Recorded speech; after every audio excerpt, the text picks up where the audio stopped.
So the question always comes up, how do the frequencies actually work? Like, we know that 40 hertz reduces inflammation, and we know that 13 hertz dissolves scar tissue. And we know pretty well that 81 hertz increases secretions. But how do they do that? In point of fact, your cells, every cell in your body, in every tissue, everywhere, every cell in your body has these receptors on the outside of the cell that act like little antennas, right? And those antennas are connected on the inside to the genes. Well, they're actually connected to kinases, but that's another thing, that are connected to the genes that make the cell do whatever it does. So in your liver, those cells produce enzymes. And in your pancreas, they produce insulin and they produce enzymes. And in your brain, they transmit messages from one cell body to another. But they all work roughly the same way. There's an antenna, a bunch of, like hundreds of antennas on the outside of the cell. They're receptors. The receptors are connected to the genes inside the cell. Those genes create the substances that the cell creates. So the receptor changes genetic expression. So the gene is sitting there not doing much. I'm just sitting there being a gene, just not much to do here today. And then if you're a liver cell, for example, the gene's just sitting there, doesn't do much. But when you, let's say, take a sip of wine, alcohol is a chemical that has to be metabolized by your liver. So this liver cell that's sitting there going, alcohol comes by, lands on this receptor, and says, okay, your job, this cell, has as its job to detoxify or take apart alcohol. Because if you don't, the alcohol sticks around, it creates damage, it's not a good thing.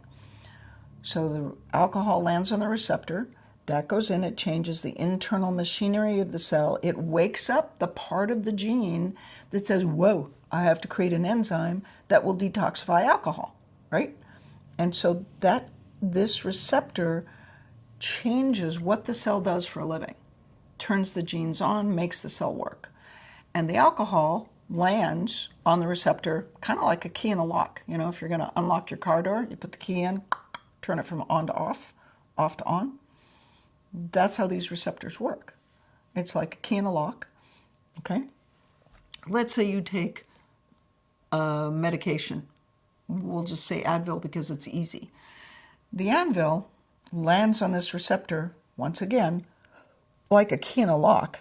And this cell, for example, is responding to things in the environment that turned it on that say, whoa, we need to create inflammation.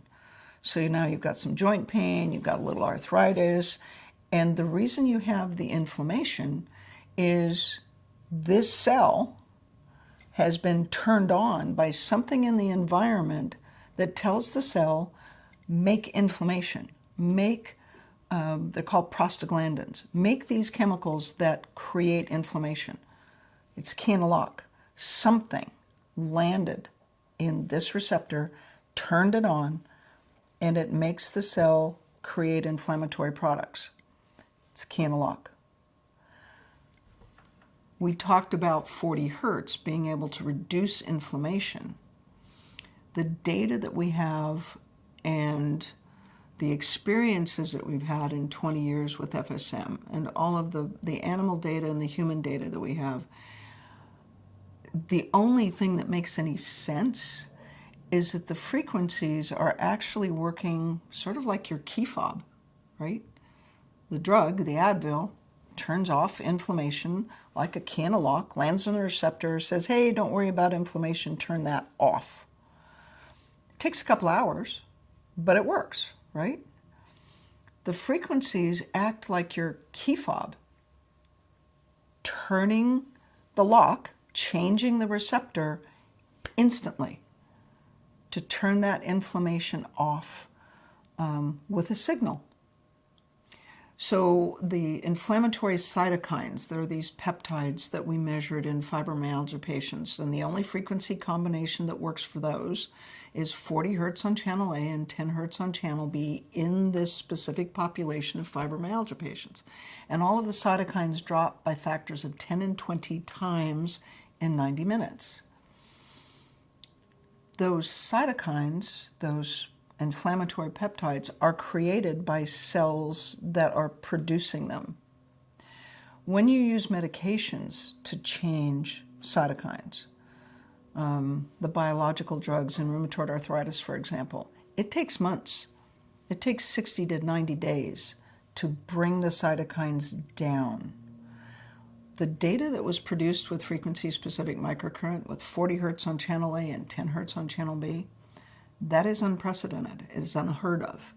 There is no earthly way. There is no way, no other way, to reduce inflammatory cytokines by factors of 20 times or 10 times in 90 minutes. The only thing that makes any sense is that signal, 40 hertz on A and 10 hertz on B, that signal changes the receptor, and that receptor changes what the cell does for a living. Turns off the cytokines. And we think that the other frequencies work roughly the same way, that the frequencies to dissolve scar tissue work to vibrate with the crosslinks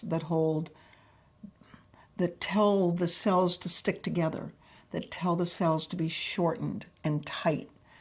And when you zap the key fob, when you send the signal, it vibrates with those receptors and change the signaling, and that changes the state of the tissue. It makes scar tissue go from rock hard to just smushy. So that's the model we have. The good news is that it is testable. We can actually test the genes. If I can get the right patient in the right place at the right time with the right lab to do the blood work, we can verify this. But in the meantime, it's a model that makes sense and gives us a pretty good idea of how the frequencies are probably working.